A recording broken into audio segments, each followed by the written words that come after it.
Welcome into Garnet and Grub, presented by Tico People's Gas. I'm Catherine Phillips alongside award-winning chef Travis Johnson. He's the Executive Culinary Director of Seminole Dining here on the campus of Florida State, and he's going to walk us through a delicious game day recipe. Chef, what you got? Well, game day recipe desserts. So we're going to do a traditional Southern cobbler. Okay. And we're going to make that in a cast iron. Okay. And do it all in one pot. That's one of my favorite desserts, so I'm ready. So we're going to start out by looking at our biscuit dough, and we're going to incorporate all of our dry ingredients together. So add our flour,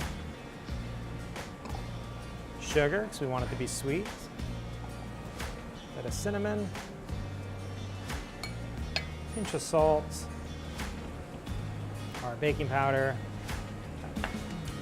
and then we're going to go ahead and just whisk all these together. We want to make sure that we incorporate them really, really well. And then we're going to take our wet ingredients, which is our milk and our egg. And we are going to mix these together. We always want to do them separate, and then we will incorporate them together as we go. So, would you like to stir? I'll have you stir. And we'll add in, keep going. We'll just kind of whip this up. You see how it's starting to get thick? Yeah. We're going to add our butter. And this is just soft butter, so it was set out at room temperature. Kind of reminds me of being in Grandma's kitchen. That's a workout. It is. All right, now that we've got this mixed up, you're going to want this biscuit dough to sit for probably 25, 30 minutes. So we're just going to go ahead and put it in the fridge, and then we'll come back to it when we're ready. Okay. Okay. Next, we need to make the crumble that's going to go on top. It's going to make it taste really good.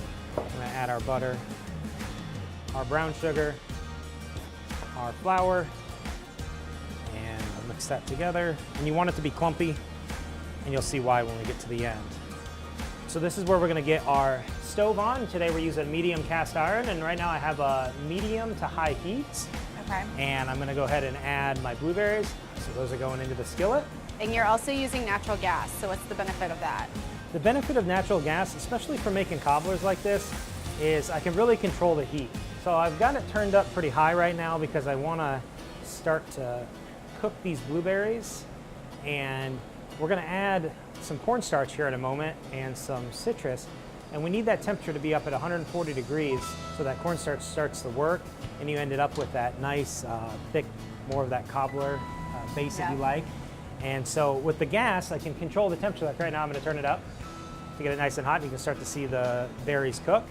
We're going to take our cornstarch. The cornstarch is going to work with the berries and the water. And again, once that temperature hits 140 degrees, it's going to start thickening up. And you're going to end up with your cobbler base. We're going to go ahead and take some Florida oranges and some Meyer lemons and just add just a little bit more essence of citrus to this. Give it some flavor. This is just wonderful. So now we're going to let this cook for about 10 to 15 minutes. Okay. We want the berries to almost break down. Because remember, we're going to take this cobbler when we finish and finish it in the oven. Okay. So we want to cook the berries about half to 3/4 of the way. Okay. Okay. All right, you can see there's a nice simmer here. You never want to bring this back to a boil, but you want to have just a nice simmer to the berries and always want to taste as you're cooking. And what I'm tasting for right now is sweetness. Okay. So depending on the season, the berries could be really sweet, or we may have to add more sugar depending on how it is. Okay. Those are spot on. I'm gonna pull it off the stove. And we have our biscuit dough that we had in the refrigerator. Yep. About 25, 30 minutes again. It's gonna set up, it makes really good. We're just gonna take this and do drops. And you put this biscuit dough in raw because we're going to drop this into the oven and we're going to bake it on 350 degrees for about another 18 to 20 minutes. Okay. And now revisit, we have our crumbles. This was our flour and our brown sugar and our butter. We'll just get right in there, top this off. How's it look? It looks so good. So you leave that clumpy like that? I leave it clumpy like Okay. that, yep. Now let's go ahead and get this in the oven. All right, it's been about 18 to 20 minutes, but I can really start smelling it in the oven. Let's check on this. Wow, that cobbler looks great. It reminds me of my great-grandmother's. That's exactly what it looks like. Should we try it? Yeah.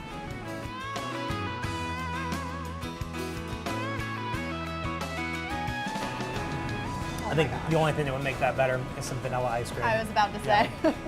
For full details on this recipe or more information on how you can incorporate natural gas at home, at your business, or at your next tailgate event, log on to peoplesgas.com/cooking.